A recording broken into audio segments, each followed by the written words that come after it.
It is so hot today. It's so hot in my house. But I wanted to do a review for you guys today. I wanted to talk about something that I bought. You know how sometimes you think, like, oh, if it's more expensive, it's going to work better. That's not the case with this product. I've been on the hunt for a good primer for a long time now, and I thought I had found it.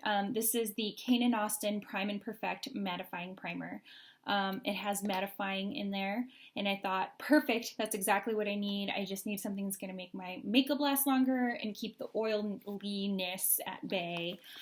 So I got this. So this is for sale at Sephora. Let's see, I have the tab open for $56 right now.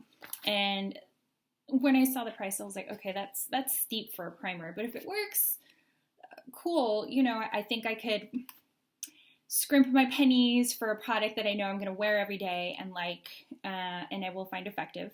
But this was not the case. So I'm going to open it and I'm going to show you guys. I've already been using this, obviously, but I did it for a good week and I just found a lot of issues with it. So it's funny, on Sephora, it has like 4.5 stars. People love this stuff, but I do not. So first of all, the primer has a little bit of a color to it.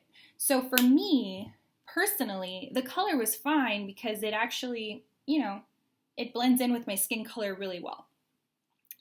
And when you're putting it on, you think, oh man, this is so smooth, this is so nice, I like how this is working for me. This actually has an SPF of 50 as well. So in my mind, I'm thinking, cool, I'm getting primer and SPF after my moisturizer with this product. That's great. It's a 2-in-1 thing.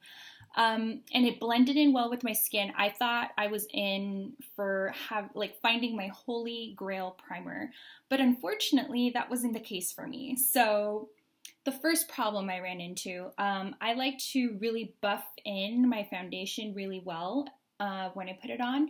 So the first thing that I noticed is that this started to pill when I was buffing my foundation in. So imagine, you've got all of your stuff, you've moisturized, you've primed, you've done all your stuff, and you're trying to buff your foundation in, and it starts to pill, and I start noticing like little pill things on my skin, and I'm like, ooh, no, that is not what I wanted.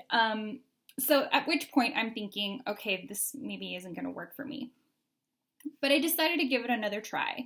That day I ended up just washing my face and wearing a different primer. So the next day I tried it again, and I was more careful when I was buffing in, and I noticed that if I let it settle in for a little bit longer and then started buffing in my foundation, it was better. Less pilling, or no pilling if I waited even longer.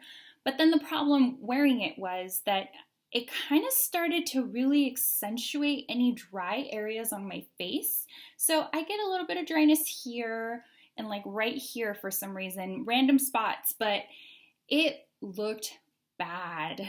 I found that like throughout the day, it was controlling oil, but it was really, really making any dry patches really obvious. So I've never had a primer do that. It was very surprising. So that was strike 2 for this. And then I wore it for a third day, and I'm thinking, all right, today's a really hot day. I can make sure that this really stands up to high heat. I didn't even bother to wear my Urban Decay De-Slick, which is something that I wear on a usual basis, to really give this a test. And it failed miserably. I started to notice that my foundation was starting to break up. And at that point I thought, yeah, this isn't the primer for me. It's not even helping my foundation last longer through a hot day. It's pilling when I try to buff my foundation in, and I'm noticing that it's, accentuating my dry patches. I'm thinking, not worth it for a $56 primer.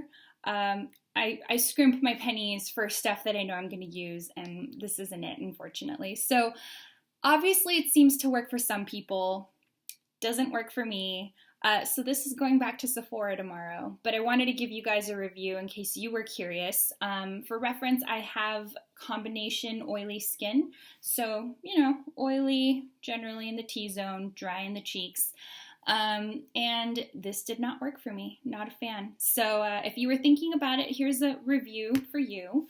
If you've tried it and you've had different results, or maybe I'm using it wrong, I'd love to hear what you have to say. And I will see you guys next time. Bye.